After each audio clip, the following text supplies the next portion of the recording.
Hi everyone, my name is Daria. I'm a student nurse and welcome to my channel.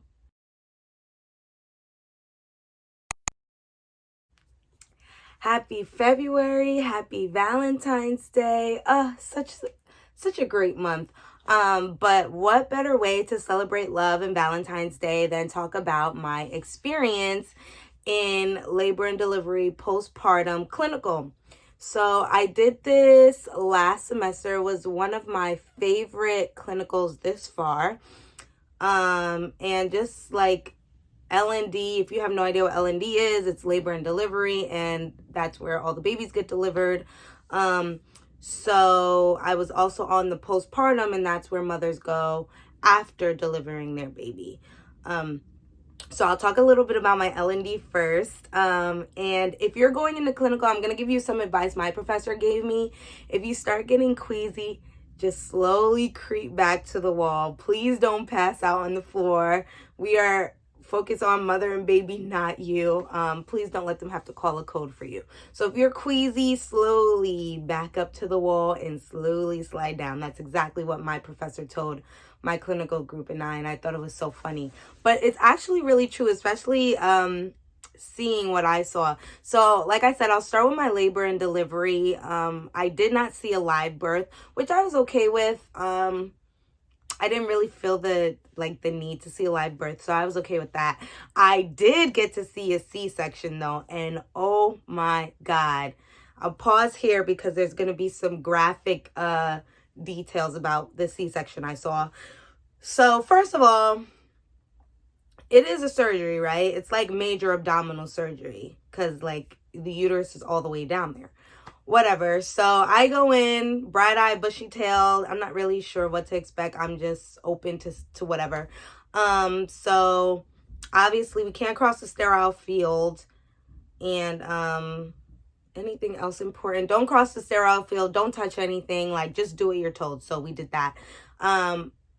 Baby, when I tell you that baby was out in like 5 minutes.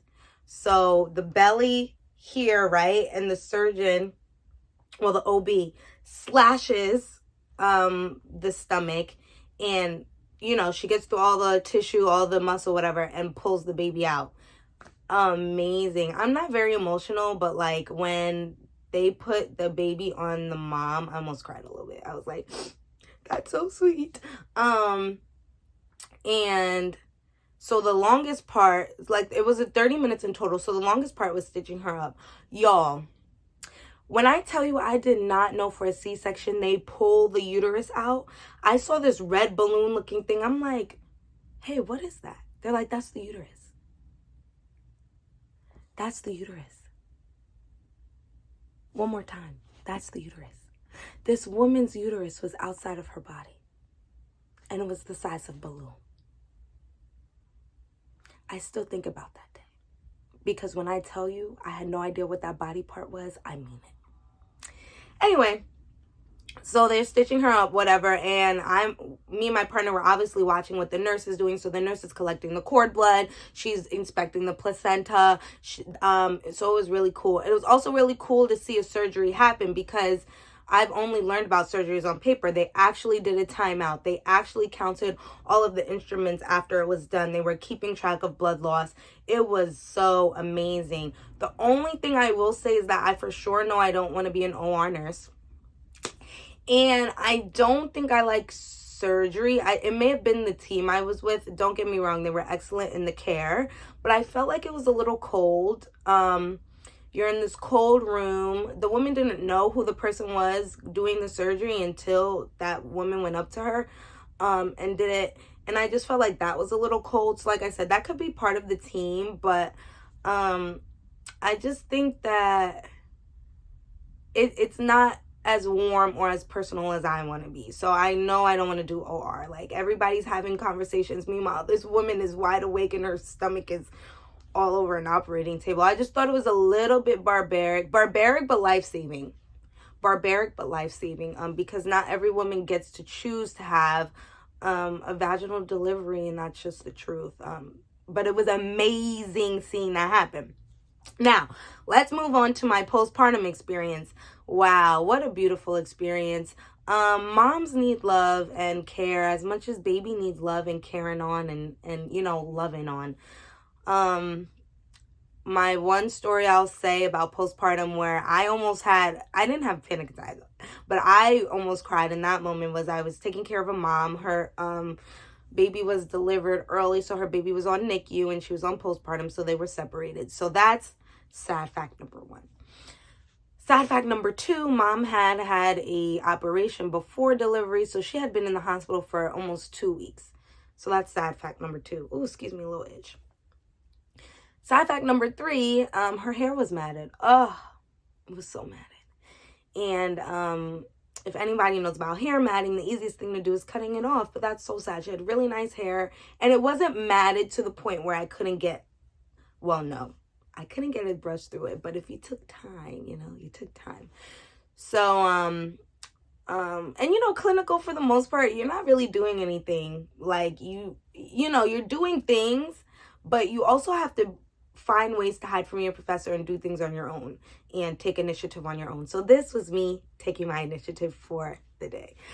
So we just stayed in her room for hours. Not hours. I'm so dramatic, you guys. We stayed in her room for like 2 to 3 hours.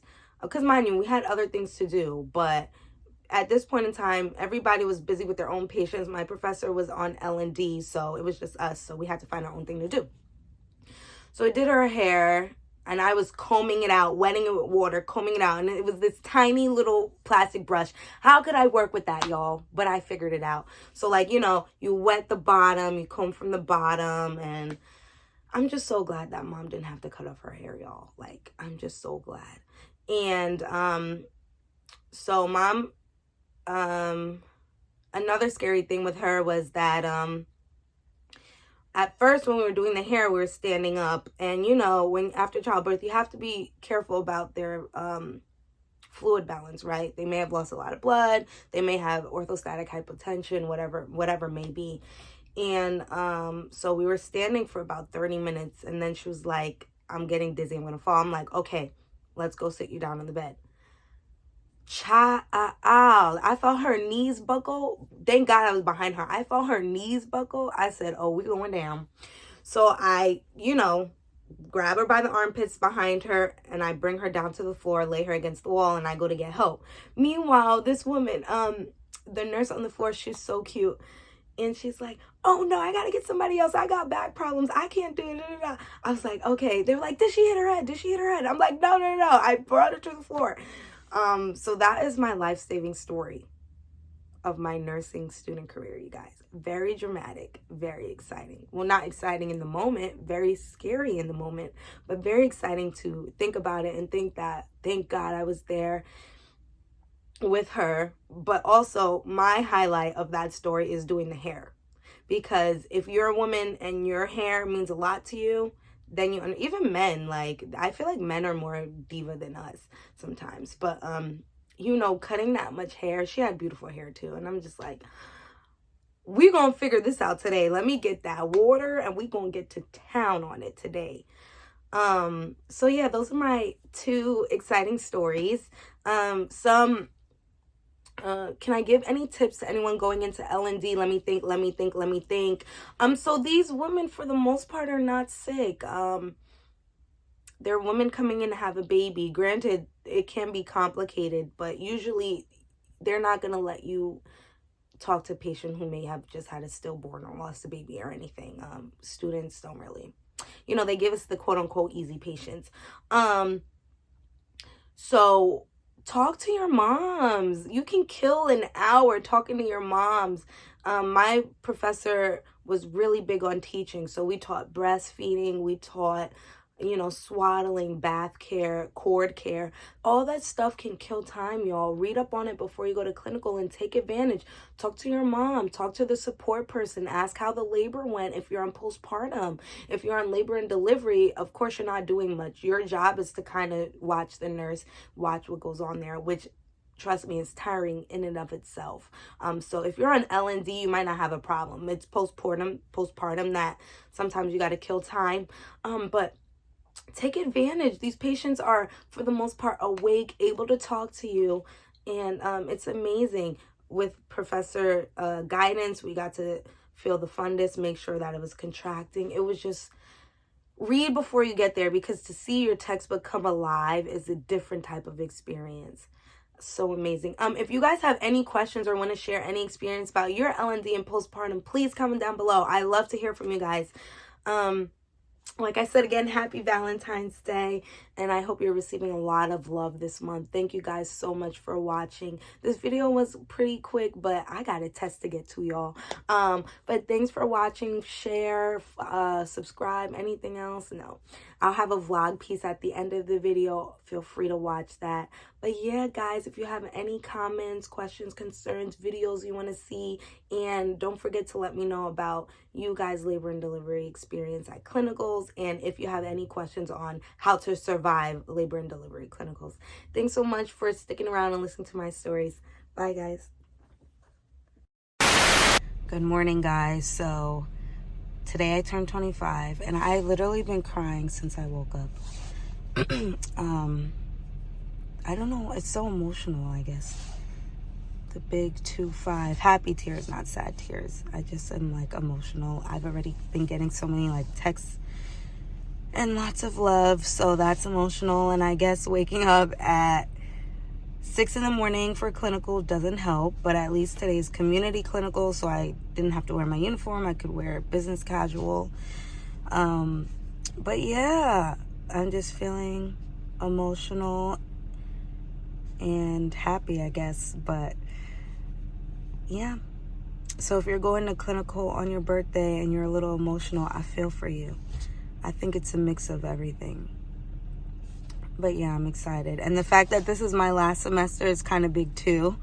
But I still feel that pressure to pass. But I think everything will be okay. I'm manifesting that. But yeah, guys, I hope you're having a good semester. Bye.